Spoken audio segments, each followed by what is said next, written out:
ജനാധിപത്യപരമായിട്ടുള്ള പ്രതിഷേധത്തിന് എല്ലാവർക്കും അവകാശമുണ്ട്, അതിനെ ഞങ്ങൾ ഭയപ്പെടുന്നുമില്ല.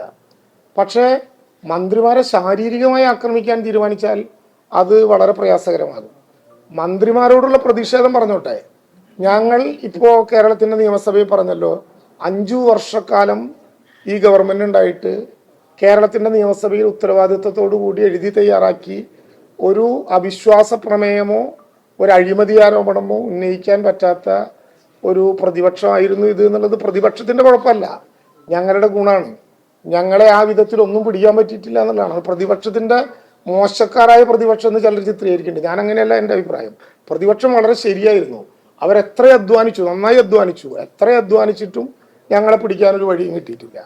ഞാൻ ശ്രീ കെ ബാബുവിൻ്റെ അഭിപ്രായത്തെ എങ്ങനെയാണ് ഇങ്ങനെ പറയുന്നതെന്ന് ഞാൻ ആലോചിച്ചു. ഞങ്ങൾ അവിശ്വാസ പ്രമേയം കൊണ്ടുവരാഞ്ഞത് 3 മണിക്കൂർ മുഖ്യമന്ത്രി പ്രസംഗിക്കുമോ എന്ന് പേടിച്ചിട്ടാണ്. യഥാർത്ഥത്തിൽ മുഖ്യമന്ത്രിക്ക് പ്രസംഗിക്കാൻ 300 മണിക്കൂറുള്ള കാര്യമുണ്ട്. 3 മണിക്കൂറിലേക്ക് അദ്ദേഹം ചുരുക്കുന്നതാണ്. ആ 3 മണിക്കൂറിനെ പേടിച്ചാൽ കേരളത്തിലെ എല്ലാ വകുപ്പുകളെയും കുറിച്ച് ഞങ്ങൾ പറഞ്ഞാൽ എത്ര നേരം പറയാനുണ്ടാകും? മന്ത്രിമാരെ വ്യക്തിപരമായി ആക്രമിക്കുന്നതിന് ഇപ്പോൾ ഞങ്ങൾക്ക് പറഞ്ഞിട്ട് കാര്യമില്ല. ചിലർക്ക് അങ്ങനെയാണ്, കുരുപൊട്ടും.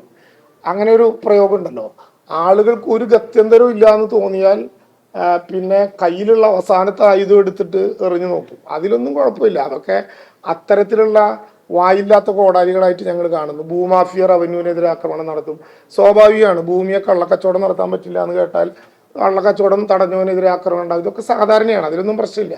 പക്ഷെ മന്ത്രിമാരെ വ്യക്തിപരമായി ഡീമോറലൈസ് ചെയ്യുന്നതിനേക്കാൾ അപകടമാണ് ശാരീരികമായി ആക്രമിക്കുക. വീണ ജോർജിനെ പോലെ ഒരു വനിതാ മന്ത്രിയെ, വനിതയായതിൻ്റെ കുറവൊന്നും അവർക്കില്ല, വനിതാ മന്ത്രിയെ ശാരീരികമായി ആക്രമിക്കാൻ മുതിർന്നത് ജനാധിപത്യത്തിൽ അത്യന്തം അപലപനീയമായിട്ടുള്ള ഒരു നടപടിയാണ്. മറ്റൊരു വെല്ലുവിളിക്ക് ഞാൻ പോകുന്നില്ല, അത് ഞങ്ങളുടെ ശീലത്തിൽപ്പെട്ടതുമല്ല. ജനാധിപത്യമാണ്, ജനങ്ങൾ നോക്കിക്കാണുന്നത്.